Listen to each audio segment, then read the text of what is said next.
कार्यक्रमाचा देखील आपण समारोप करावा। सर्वांना माझा नमस्कार।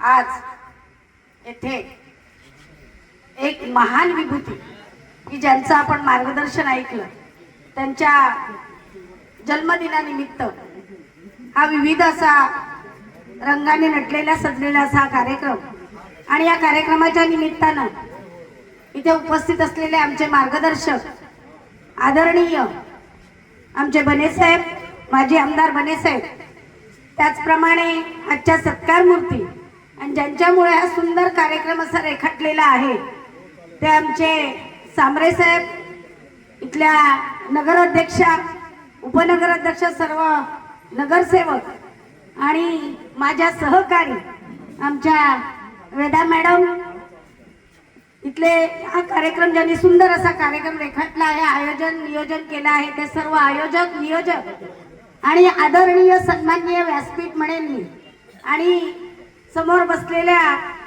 सर्व स्पर्धक माझ्या महिला आणि भगिनींनो, आणि ज्यांनी सुंदर अशी रांगोळी रेखाटलेली आहे ते सर्व रांगोळीचे स्पर्धक आणि सन्माननीय परीक्षक।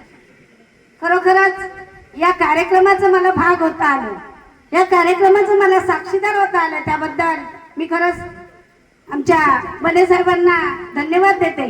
कारण आपण मला साहेब बोलावलं का अनेक कार्यक्रमाला आपण हजेरी लावतो, पण असे दुर्मिळ कार्यक्रम आपल्यातून निसटून जातात आणि त्या कार्यक्रमासाठी आपण साहेब मला बोलावलं, त्याबद्दल खरं तुम्हाला धन्यवाद देते। कारण प्रत्येक कार्यक्रमातून, प्रत्येक प्रसंगातून आपल्याला काहीतरी शिकायला मिळत असतं आणि हे आज असं शिकायला मिळालं की जिजाऊ संघटना, जिजाऊ संस्था शैक्षणिक सामाजिक कार्य करत आहे। माता जिजाऊनी शिवाजी महाराज घडवले। आज मी तर सांगेन की सांबरे साहेबांनी जिजाऊ सारखी संस्था घडवली आणि आज आम्हाला सर्वसामान्य नागरिकांना प्रत्येक क्षेत्रामध्ये वावरण्यासाठी एक बळ, एक ताकद मिळाली आणि ती ताकद केवळ सांबरे साहेबांनी आम्हाला मिळवून दिली। आजच एक मोठा रत्नागिरीला कार्यक्रम झाला की त्यांनी आपल्या दुर्गम भागामध्ये एखादी व्यक्ती जर, कारण आजार हा कोणाला सांगून येत नाही, आजार हा कुठचा वर्ग भागत नाही, श्रीमंत गरीब असं कोण बघत नाही, त्याला कोणताही आजार होऊ शकतो आणि एखादा जर गरीब असेल तर त्याला कधीतरी उपचारासाठी आर्थिक बाबतीत तळमळत राहावं लागतं आणि मग मृत्यूला कंटाळावं लागतं। केव्हा केव्हा माझी भगिनी जेव्हा दुर्धर अवस्थेत असते त्यावेळेस तिला तिच्या गावावरून नेण्यासाठी वाहन उपलब्ध नसतं, कारण माझ्या मंडणगडमध्ये असे अनेक प्रकार घडलेले आहेत। पण खरोखर आपण साहेब एक पुण्याचं काम आपण करताय की आपण सगळ्या तालुक्यांना ॲम्ब्युलन्स दिली आणि ते आपल्या माध्यमातून दिली आणि याचा आधार आम्हा सर्वांना होणार आहे आणि या माध्यमातून आपण खरोखर ईश्वराची सेवा करत आहात। अनेक लोक अशी आज बघायला मिळतात की स्वतःचं कुटुंब सांभाळणं, स्वतःची मुलं बाळ नोकरी धंद्याला लागली की समाधान वाटतं, परंतु आज सांबरे साहेबांसारखे एक व्यक्तिमत्व असं उभं राहिलेलं आहे की त्यांनी कोकणी कुटुंब बांधलेलं आहे आणि या कोकणाचा विकास करण्यासाठी अनेक माध्यमातून ते पुढे सरसावले। साहेब खरोखरच तुम्हाला धन्यवाद द्यावे तेवढे थोडेच आहेत, कारण आम्ही भाग्यवान म्हणून आम्हाला असं कोकणला नेतृत्व मिळालेलं आहे। राजकीय माध्यमातून, शासकीय माध्यमातून, अनेक योजनांच्या माध्यमातून विकास होत असतात, परंतु व्यक्ती विकास आणि अशा माध्यमातून विकास करणं फार दुर्मिळ असतं आणि ते आपण करत आहात। आणि मी यापुढे सांगेन की या मातीमध्ये कलावंत आहे, मग वेगवेगळ्या माध्यमातून असे कलावंत जन्माला येतात।